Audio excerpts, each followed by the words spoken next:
हमारे श्रीपाल जी को नवकार मंत्र का कितना अनुभव आया, कितना अनुभव आया। 9 दिन में उनको तो खपली आ गई, उनके जख्मों पर खपली आ गई, चारों तरफ उनकी महिमा फैलने लग गई। नवकार मंत्र के प्रभाव से पूरा गांव तो जैनी बन ही गया, पूरे गांव ने नवकार मंत्र सीख ही लिया। उसके बाद मामा के घर गए, वहाँ इतना आनंद था, तो वहाँ कौन मिल गए, मैना सुंदरी के पिताजी ने देखा और सोचा कि ये हमने तो रोगी के साथ दी थी और ये तो अच्छे आदमी के साथ लहर कर रही है। तो नीचे आकर साले से पुण्यपाल महाराज ने कहा, बहनोई जी वो वही आदमी है जिसके साथ आपने मैनाओं को भेजा था, वही आदमी है, इसको नवकार मंत्र फला है और इस कारण से ये पूर्ण निरोगी हो गया है। इस तरह से पिता को जब ये बात ध्यान में आई तो और कहा कि बेटी आप कर्मी होती है, बाप कर्मी नहीं होती। तो धूमधाम से अपने बेटे जवाई को लेने के लिए कहाँ पहुँच गए, अपने साले के घर, अपने ससुराल में पहुँच गए और दोनों को धूमधाम के साथ बाजते गाजते वह फिर अपने नगरी में लेके आ गए। यहाँ आकर के आनंद से वो रह रहे थे। तो माली की बेटी ने पूछा, माँ ये कौन राजकुमार जैसा आदमी रोज अपने पेड़ के नीचे आके बैठता है, कौन ये? तो क्या कहा, ये राजा का जवाई है। ओहो, राजा का जवाई मतलब ससुर के नाम से मैं पहचाना जाता हूँ, अब मुझे यहाँ रहना नहीं, घर जवाई बन के रहना नहीं, अपनी ससुराल में आवाज़ थोड़ा छोटा कर दे भाई, तो अपनी ससुराल में मुझे रह करके आराम लेना नहीं है, मुझे कुछ काम करना है। और श्रीपाल ने कहा, अब तो मुझे अपने भाग की परीक्षा देखने के लिए जाना है, मुझे यहाँ रहना नहीं। बहुत जिद करी उन्होंने, किंतु घर वालों ने बहुत उनको आग्रह किया, ऐसा कुछ नहीं है, सब कुछ ठीक है, पर वो तो कहते कुछ भी हो, मुझे मेरे नवकार मंत्र का प्रभाव और मेरे खुद के शक्ति का प्रभाव मुझे देखना है, मुझे यहाँ से जाना है। माँ ने कहा, बेटा मुझे साथ लेके जा।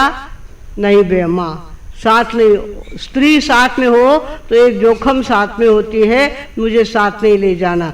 और पत्नी को भी कहा, पत्नी को भी उन्होंने कहा, अभी तुम मेरी माँ की सेवा करो यहाँ पे, अभी मेरे साथ आना नहीं है। तो मैना सुंदरी ने कहा, आप जब जाओगे तब से मैं नीचे सोऊंगी, जमीन के ऊपर सोऊंगी, पलंग के ऊपर सोऊंगी नहीं। और आज से जब से आप यहाँ से अदृश्य हुए तो मेरे सचित का त्याग रहेगा, सचित कोई वस्तु खाऊंगी नहीं, जमीन पर सोऊंगी और पूरे नियम पालन करूंगी। आप मुझे बता दो कि आप वापिस कब पधारने वाले हो।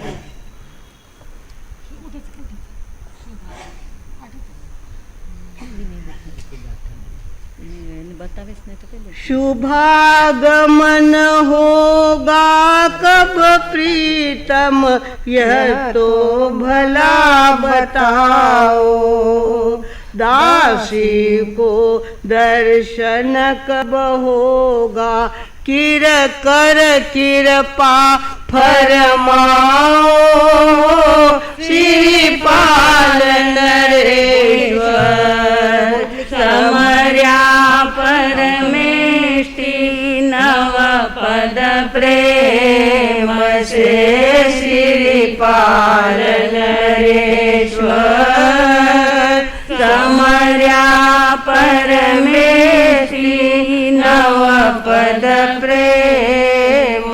श्रीपाल जी ने बताया, अब इसके आगे 12 बरस तो मैं वापस आऊँगा नहीं। 12 बरस पूरा हो जाने के बाद पहले महीने की पहली अष्टमी आएगी, तब मैं यहाँ पे आऊँगा। तो उसने कहा, देखो 8वीं की अगर 9वीं हो गई तो मैं दीक्षा ले लूँगी।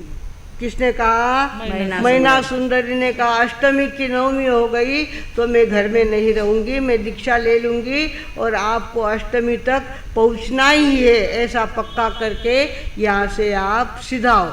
इस तरह से 8वीं का वचन दे करके श्रीपाल जी निकले। अपने बचपन की माँ साथ में एक छोटी सी ढाल और छोटी सी तलवार लेके आई थी। माँ जब घर छोड़ के आई थी तब राजा की निशानी लेके आई थी, वो साथ में रखा।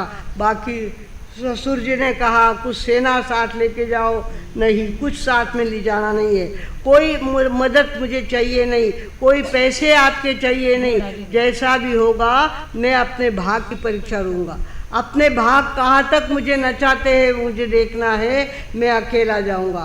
पीठ पे वो ढाल बांध ली, छोटी सी तलवार साथ ले ली और निकल पड़े, पैदल निकले पड़े, घोड़ा भी लिया नहीं, ससुराल का घोड़ा भी लिया नहीं, ऐसे निकल पड़े और करते करते गांव के बाहर गए। गांव के बाहर जाकर पहाड़ था, पहाड़ चढ़ करके नीचे उतरे तो वहाँ देखा एक योगी साधना कर रहा है, साधना के लिए बैठा है।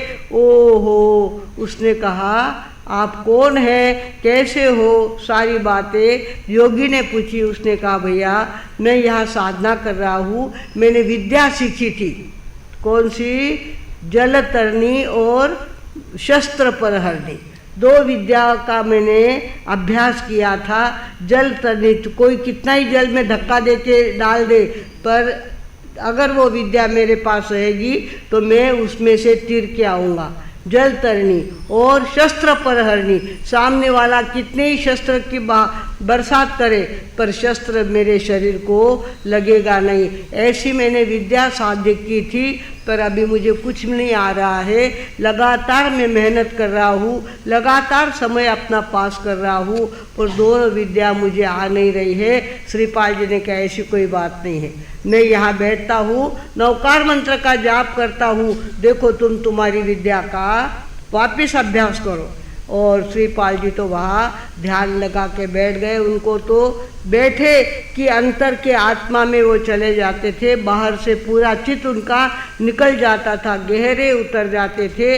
वो तो गहरे उतर गए और इधर वो विद्या साध्य करने लग गया। तो उसने तालियां बजाई, अरे मेरी विद्या मुझे प्राप्त हो गई, जल तरनी और शस्त्र परहरणी दोनों विद्या मुझे आ गई है। श्रीपाल जी को कहा आपकी दया से मुझे ये विद्या प्राप्त हुई है, अब इसमें से आप जल तरणी विद्या ले जाओ और शस्त्र परहरणी विद्या भी ले जाओ। दोनों विद्या ताबीज में बांध करके कर दिए, हाथ में लगा दिए और वहाँ से वो वहाँ निकले। वो पहुँचाने के लिए आया, कौन? विद्याधर पहुँचाने के लिए आया। तो आगे गया तो आगे एक योगी बैठे थे, वो सोना बनाने की विद्या सीखी थी उन्होंने। सोना कैसे बनाना, सोना भी बनाया जा सकता था, हमारे रावण को आता था सोना बनाना, इसके लिए सोने की लंका उसने तैयार कर ली। सोना, उसमें अमुक चीज़ डालनी पड़ती है, अमुक अग्नि लगानी पड़ती है, अमुक बर्तन लेना पड़ता है, सारी कुछ विधि विधान के साथ करो तो सोना तैयार होता है। उसने कहा मेरा सोने का झोल तो तैयार हो जाता है, पर सोना स्थूल रूप में तैयार नहीं होता, और उसके लिए मैं लगातार मेहनत कर रहा हूँ, मुझे प्राप्त नहीं हो रहा है। मेरी विद्या कहीं न कहीं कसर पड़ रही है इसके अंदर। तो श्रीपाल जी ने कहा आप फिर से चालू करो, मैं यहाँ बैठता हूँ, नवकार मंत्र का जाप करता हूँ, आप अपने तरफ से फिर से वो प्रयोग करो। और वे आग ढक के बैठ गए, आत्मा में उतर गए, ध्यान में लग गए और नवकार मंत्र का जाप उनका चलता रहा। देखते देखते वो झोल था वो क्या बन गया? सोना बन गया, गाढ़ा सोना बन गया, इतना सारा सोना बन गया। और सुवर्ण साधक ने कहा आप ये सारा सोना आप ले जाओ।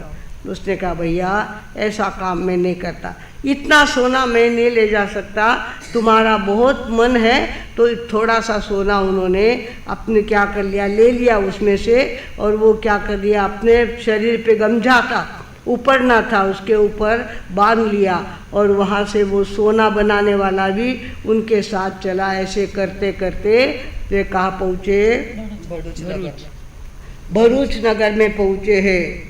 बहुत किया मनवार अल्पले, चला कुंवर उसवार। आय भरूच नगर के माही, बेचा कनक बाजार।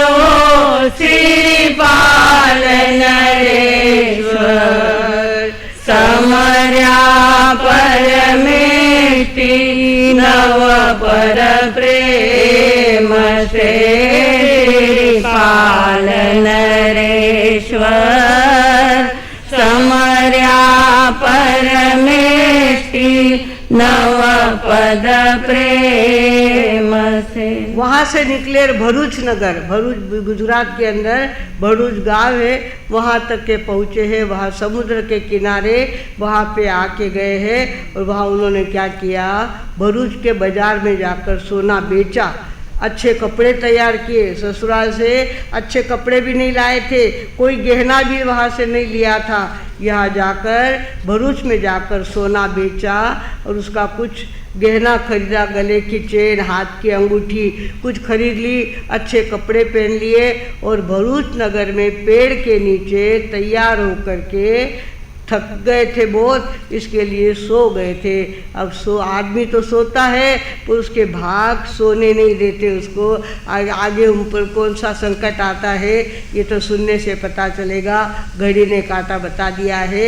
इसके लिए यहीं पे विराम लेती हूँ। भगवानों आगे कैसे संकट से हमारे श्रीपाल जी की नैया अटकेगी ये तो सुनने से ही पता चलेगा, आगे समय आने पर।